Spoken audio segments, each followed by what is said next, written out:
In today's video, I'm going to teach you how to export, download, and view attachments in Salesforce. This process is essential for Salesforce users who need to handle files efficiently, whether for reports, presentations, or keeping track of important documents. I'm here to guide you through this process step by step, ensuring you have all the necessary tools to manage your files with ease. So, let's get started.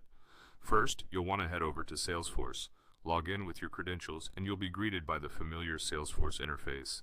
The first thing you'll need to do is click on the app launcher in the top left corner. This launcher is like your control hub, giving you easy access to all the apps you have at your disposal. Selecting the right app is key, so choose your preferred app for managing or locating the files you need. It could be the Sales app, Service app, or any other that is suited for your requirements.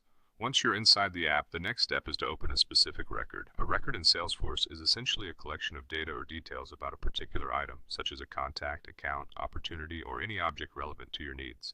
Navigate through the tabs to find the record you wish to access. Opening the correct record will give you a clearer view of the files associated with it. Now scroll down to the bottom right corner of the record page. You should see a section labeled Files. This is where all the attachments and documents related to your chosen record are stored. By clicking this section, you'll gain access to a list of files that you can either view or download depending on your requirements. If you want to view a file, simply click on it. Salesforce will open the file within its interface so you can review its contents directly. This feature is incredibly helpful for quickly referencing information without the hassle of having to download it first. When you need to download the file to your computer, look for the drop-down menu indicated by a small arrow or dots next to the file. Clicking this menu gives you the option to download the attachment onto your device. Choose the download option for a seamless experience. This is a crucial step if you need to share the file or use it offline. And that's it. By following these steps, you've successfully navigated through Salesforce to export, download, and view attachments. Remember, becoming proficient in handling attachments can improve your productivity and ensure you have the right documents at your fingertips when you need them.